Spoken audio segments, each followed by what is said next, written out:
J'aime décrire mon activité comme comportant 4 piliers, la recherche, la formation, l'international et le partenariat académique et industriel. Il y a aussi un 5e pilier, dont je parle moins, mais que j'aime bien ajouter, c'est l'art. Je l'intègre beaucoup à mon métier, je lui trouve des liens forts avec la science, avec l'énergie. Il correspond aussi, je crois, à mon côté rêveuse. Au début de chaque journée de fouille, je pense à tout ce qu'on pourrait découvrir. Et puis finalement, je vais faire une toute autre découverte. Tous mes collègues m'ont dit que j'étais fou. Je développe mes idées en espérant que ça va marcher, évidemment, mais il y a toujours des périodes de doute. Les idées, elles n'arrivent pas quand on se concentre pour essayer de trouver des bonnes idées, elles arrivent dans des moments de flottement, dans des moments de sommeil. Bonjour à toutes et à tous, bienvenue dans la 3e saison de Dans les pas d'Archimède, le podcast d'Aix-Marseille Université qui vous emmène au plus près des chercheuses et des chercheurs, de leurs intuitions, de leurs doutes et surtout de leurs découvertes. Dans cet épisode, nous embarquons pour les coulisses de la recherche nucléaire, là où chaque degré compte, où chaque mesure s'affine et où la moindre particule a une influence déterminante. Notre problématique du jour n'est pas la plus simple, mais elle est passionnante. Comment savoir quelle quantité d'énergie les rayonnements nucléaires déposent dans un matériau placé dans un réacteur ? La réponse tient dans un petit objet, à la fois robuste, ingénieux et en perpétuelle évolution, le calorimètre nucléaire. Pour tout nous expliquer, nous avons la chance d'accueillir Christelle Reynard-Carrette, professeure à Aix-Marseille Université et spécialiste de l'instrumentation en milieux extrêmes. Depuis 2009, cette chercheuse hyperactive conçoit, teste et miniaturise ses capteurs de précision. Une trajectoire de recherche née d'un pari audacieux et d'une passion toujours intacte pour la mesure juste. Vous êtes prêts ?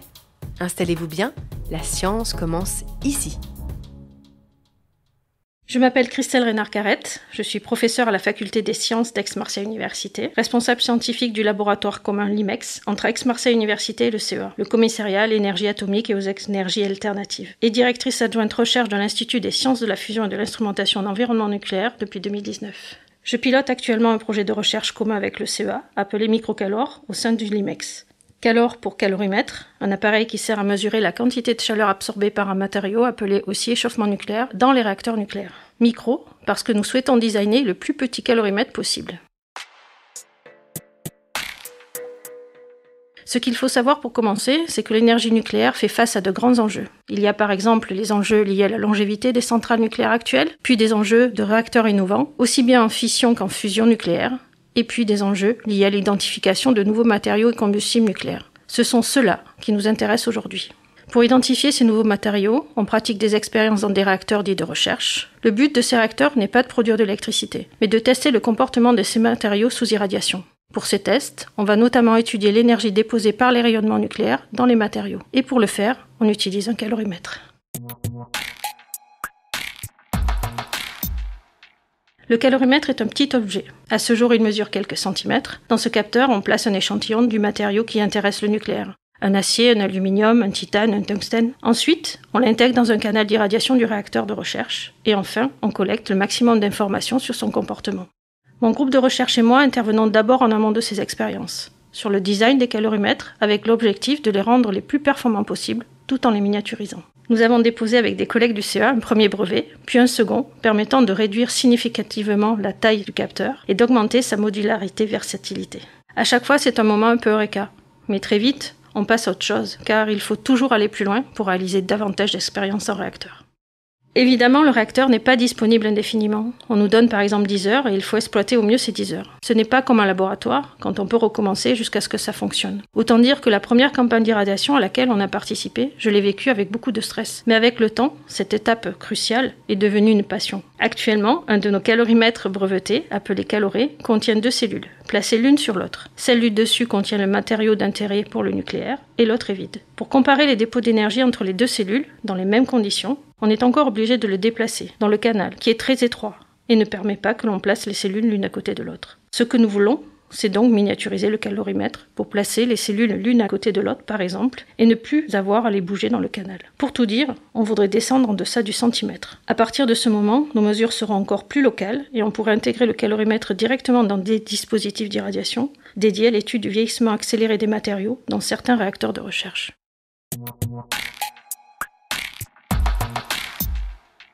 Lorsque nous avons commencé cette activité en 2009, nous sommes partis d'une feuille totalement blanche. Je travaillais alors dans le domaine de l'instrumentation et de l'énergie, mais pour le domaine de la microgravité. C'est notre collaboration avec le CEA dans le cadre de la formation au sein de la filière instrumentation qui a tout déclenché. Les collègues du CEA sont venus nous solliciter pour travailler et innover sur ces calorimètres en lien avec la construction à Cadarache du futur réacteur de recherche, le réacteur Jules Horowitz, appelé aussi RJH. Je suis convaincue que la vie est faite d'opportunités à saisir. Et justement, le sujet nous a intéressés et on s'est lancé dans une levée de fonds. À l'époque, on n'imaginait pas l'engouement que ce projet susciterait. Mais nous avons reçu le soutien de la ville de Marseille, de la région, de l'université bien sûr, du CEA et aussi de l'Europe. Ça nous a permis de recruter des doctorants, des post-doctorants, de développer du matériel scientifique, de mettre en place une démarche pour innover, pour finalement créer le laboratoire commun LIMEX en 2010, qui traite depuis aussi d'autres thématiques de recherche. Comme il n'y a plus actuellement de réacteurs de recherche en fonctionnement en France qui nous permettent de tester nos calorimètres, nous travaillons avec de nombreux partenaires à l'étranger, qui eux en disposent. Au Joseph Stefan Institute en Slovénie, au MIT aux USA, au NCBJ en Pologne. Cette dimension partenariale est fondamentale dans notre travail. J'adore ces collaborations. Elles nous permettent à la fois de tester notre capteur dans des conditions différentes, expérimentales, et de fournir des valeurs d'échauffement nucléaire qui peuvent servir ensuite à valider des simulations numériques et mettre en place des expériences sur le vieillissement accéléré des matériaux. À notre petite échelle, on contribue à la qualification de matériaux qui seront utilisés en centrale nucléaire. L'objectif reste de fournir au futur RJH des capteurs innovants et compétitifs d'un point de vue international. Ce n'est pas parce que nous n'avons plus actuellement de réacteurs de recherche de type MTR en France qu'il ne faut pas conduire cette activité. Au contraire, quand le réacteur Jules Horowitz sera mis en service vers 2032, il faudra que l'on ait une instrumentation performante à la hauteur de la puissance expérimentale de ce futur réacteur et que l'on ait maintenu des compétences en expérience. En 2009, nous sommes partis du design d'un capteur. Mais en 15 ans, nous avons développé une démarche complète qui va du design, des études en milieu non irradié, à l'irradiation du capteur en réacteur de recherche. Bien sûr, cela a pris du temps. Nous avons participé à des campagnes d'irradiation avec le CEA en tant qu'observateur. Puis nous avons déposé des brevets et nous sommes ensuite devenus acteurs, expérimentateurs de ces campagnes d'irradiation. Ainsi, avec les années, nous avons acquis de nouvelles compétences sur le terrain et augmenté le niveau de maturité de nos recherches. En parallèle, nous avons développé de la formation au niveau master et de la communication sur nos projets. Aller voir les gens, discuter avec eux, c'est vraiment quelque chose que j'adore. C'est important quand on est chercheur, car cela ouvre des portes. C'est lors d'une conférence que je suis allée présenter nos travaux en calorimétrie à un collègue du MIT qui y a trouvé de l'intérêt et qui fait qu'aujourd'hui, nous sommes devenus partenaires. Nous avons réalisé en octobre dernier une campagne d'irradiation avec Caloré pour mesurer pour la première fois des échauffements nucléaires par calorimétrie dans le réacteur grâce à un autre projet Calorie que j'ai monté et qui a été financé par la fondation Amidex. Nous en sommes très contents, voire très fiers. Ce qui est difficile parfois, ce sont les moments où l'on est en train de créer les capteurs, période que l'on appelle de confidentialité. C'est une période pendant laquelle on ne publie pas, on ne discute pas ou peu avec la communauté. Bien sûr, ces phases de réflexion ont des vertus, elles libèrent du temps, font émerger des idées, mais pour moi, il est essentiel d'avoir beaucoup d'échanges avec la communauté et de renforcer le lien formation-recherche. Côté formation, justement, nous avons multiplié les partenariats pour permettre à nos étudiants d'aller sur le terrain, grâce à un programme de mobilité internationale appelé Mobilab que j'ai monté. Il leur permet pendant 15 jours d'être en immersion totale dans un réacteur de recherche. Ces dernières années, nous les avons donc amenés au MIT aux USA, au Joseph Stefan Institute en Slovénie et au centre nucléaire polonais NCBJ, qui lui possède un Material Testing Reactor comme le futur réacteur Jules Horowitz et dont la particularité est qu'il s'appelle Maria, en hommage à Marie Curie. Et Marie Curie, pour moi, est une figure d'inspiration par sa grandeur scientifique et puis sa persévérance aussi pour pouvoir faire avancer son domaine et la science en général. D'ailleurs, en hommage à cette illustre scientifique, nous avons décidé, il y a 2 ans, de faire intervenir un graffeur qui s'appelle le graffeur C215 et il est venu effectuer le portrait de Marie Curie dans une de nos salles de formation et une salle de formation qui est justement particulièrement utilisée pour un parcours qui travaille dans le nucléaire. Ce programme de mobilité implique également des partenaires industriels tels qu'EDF, l'Université des métiers du nucléaire ou le CMQ en région, avec des visites d'entreprises.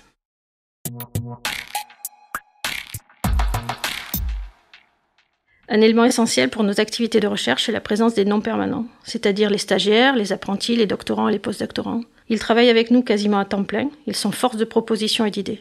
Je suis très attachée à cette synergie avec la jeune génération et au principe de transmission, de recrutement quand c'est possible, afin que ces personnes puissent un jour prendre notre relève. Ce que je dis à mes étudiants, c'est qu'il faut oser ne rien s'interdire. Il faut être curieux, discuter de ses idées, recueillir le maximum d'informations sur les sujets qui nous intéressent pour vérifier que la trajectoire que l'on prend est bonne. Être persévérant, prendre son destin en main, travailler pour y arriver, être rigoureux et collaborer avec les autres. La partie qui me plaît le plus dans mon métier, c'est la synergie entre la recherche et la formation et la recherche, qui permet finalement des vases communicants et qui permet, comme par exemple lors de la mobilité, de voir lorsque les étudiants, après avoir travaillé en cours à l'université avec moi, le cours sur la calorimétrie, ont vu un calorimètre en vrai en réacteur et puis ont vu cet environnement en réacteur et avaient des yeux remplis d'étoiles. Et ça, je pense que c'est la synergie formation-recherche qui a permis cela et donc ça, c'est formidable.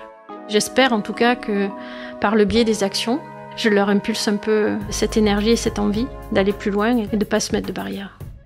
Vous venez d'écouter Dans les pas d'Archimède, le podcast qui révèle les découvertes scientifiques des chercheuses et des chercheurs d'Aix-Marseille Université. Si l'épisode vous a plu, partagez-le. Vous pouvez aussi nous soutenir en lui accordant le maximum d'étoiles dans votre appli de podcast. Je suis Charlotte-Henri de Villeneuve. Cet épisode a été enregistré dans les locaux de l'école de journalisme et de communication d'Aix-Marseille, le JICAM, avec le soutien précieux d'Isaora Gouffier-Guillot. Il a été monté par la géniale Méry Royer. La musique, elle, a été composée par HDV qui s'est également chargé du mix audio. Un grand merci à Christelle Carré-Trénard pour sa participation.